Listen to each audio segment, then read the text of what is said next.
Claire, before we move on to manufacturing, though, I'd like to stay on our risk-benefit discussion that from earlier. How are regulators and partners reacting today when they see AI designed or circuit engineered, in quotes, cell therapies in a package? What reassures them and what still triggers concern?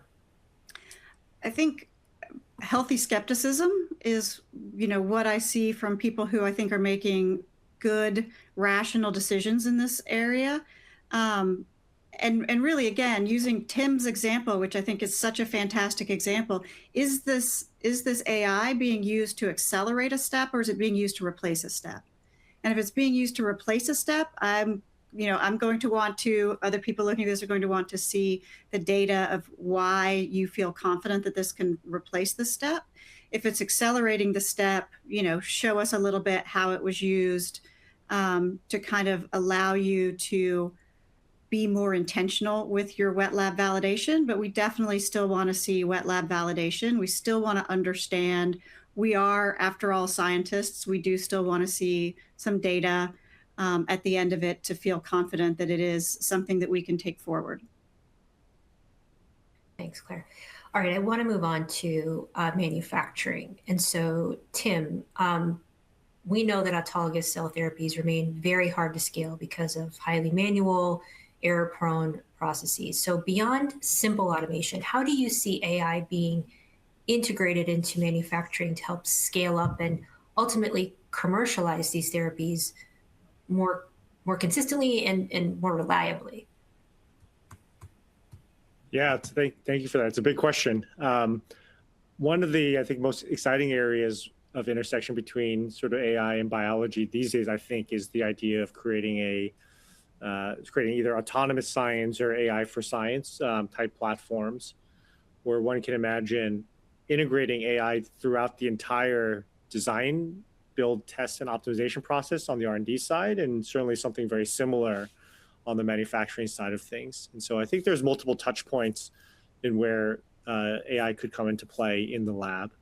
And so I'll sort of walk through various steps and maybe sort of map out places where I think it can come to play. And there's different types of AI, right? We're not just talking about, the traditional LLMs that a lot of us are excited about or use in our daily lives these days, but also other types of AI that can be incorporated. So, all the way from the beginning, thinking about how we can leverage existing data. I agree very much with what Claire mentioned earlier. That data is super important as a starting point, but using AI to design experiments that allow us to perhaps explore spaces that maybe the human designer hadn't thought of before. It could be complementary to what the human is thinking. Translate then those designs into actual experimental protocols that could be executed in the lab. There's a sort of interesting, healthy debate on whether that should be a fully automated lab, where everything needs to be adapted to our current robotic systems, versus sort of an intermediate solution where maybe you have certain robots that automate certain tasks, but you don't try to force everything onto our traditional liquid handler platforms. There are some more flexible robotic systems that are being developed now, to even a model where you have an integration of robots doing things that are important for high throughput work and humans doing things that humans are good at in that experimental process, right? But regardless of that, AI taking the high level experimental design that one might have in mind and actually translating that down into specific exact protocols that need to be executed either by a human or a robot is a place that you can save a lot of time. Then there's the actual execution of the experiment, and then simultaneously monitoring the experiments. A lot of what we do in the lab is debugging experiments when they fail or when they haven't gone on well, right? So then we have to really outfit that lab with the types of sensors that capture robust information. That's including, outfitting the instrumentation so we can pull automated data off of the robot that's carrying out the experiment or the analysis experimentation. There's perhaps integrating things like, vision AI so that you can constantly monitor with cameras what is actually happening, and from that automatically debug, what happened when something went wrong. Did someone pipette the wrong molecule in? Did, maybe the dispenser didn't work properly, or we pulled the wrong reagent, et cetera. All that information needs to be integrated together so then we can then analyze the data automatically, try to derive some new insights into what's going on, and then repeat the whole process. So I think this idea of this closed loop science is certainly applicable on the early stage discovery side, but still also has a lot of applications on the CMC side, whether we're talking about autologous manufacturing or allogeneic manufacturing. Sort of the role of sort of manual human-based processes where you have, people that have to go in, but people make mistakes or maybe do things slightly differently from each other. It's going to be really important to try to systematize that much more. And by doing so, hopefully reduce failure rates, improve consistencies, and ultimately come up with processes that are much more scalable. So that's, I think, some of the work that's being done now in many different places to try to provide that degree of, more systematic and optimized manufacturing. Got it. Thanks, Tim.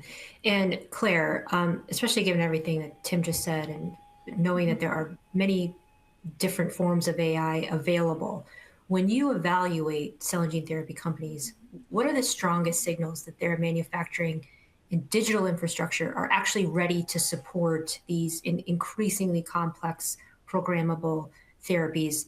And what are some of the gaps that you see most often, and how can we address them?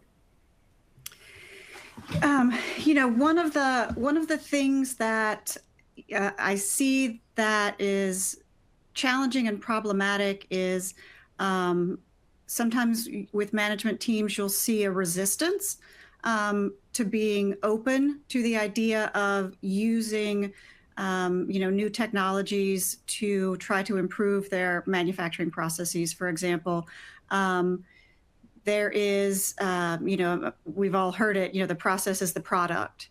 And so, they have a process that worked, and perhaps it worked, in early scale, small batch, and they are trying to scale it up.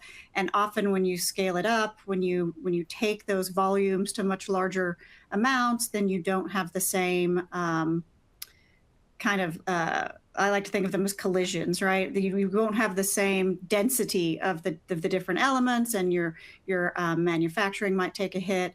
And the idea that these are all steps that can be analyzed and can be optimized, and to kind of overcome that fear and hesitancy. And at the same time, though, we need to be able to have those conversations with the regulatory agencies that we're working to improve these processes as well. I feel like, again, I mentioned it earlier, there tend to be people on either side of either they don't want to use these technology solutions. They're, very much they want to do hands-on. And then there's others that think it's going to be a panacea and it's just going to fix everything.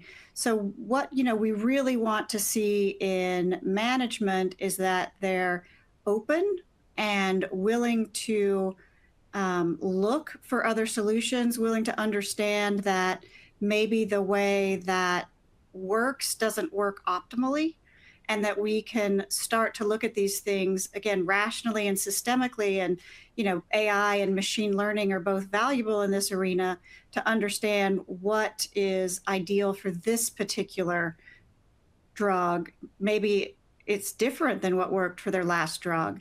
And I think about, the company I was with for a couple of years, Form, one of the things that they were able to do is to kind of, that we had a lot of data that we'd gotten from a number of different partners as well as CDMOs. And so by looking at the sequence of your payload, we could give you a sense of what is its manufacturing score. For example, does it have design flaws in it that are going to gum up that replication machinery? So your yield is not going to be as much as you would imagine given the ingredients that you're putting in. How can you use tools like that to really get a sense of, is this the right manufacturing process? Are there areas that we need to tweak? Are there things that we need to improve to make it a better process? That'll help bringing down cost of goods, but it also makes a safer drug, which we need both of those things to be going in concert if we're going to start to use these therapies more broadly. Obviously they need to become more cost effective, but at the same time, if there's a very different risk profile giving a gene therapy, for example, to a patient with a genetic disease that leads to death by age 2, to something that is a low quality of life, but doesn't lead to death. Those are very different risk profiles, and we need to be able to understand that so that the safety profile of the drug kind of matches. We always want to put safe drugs into patients, but it's the risk tolerance does change a little bit with the indication.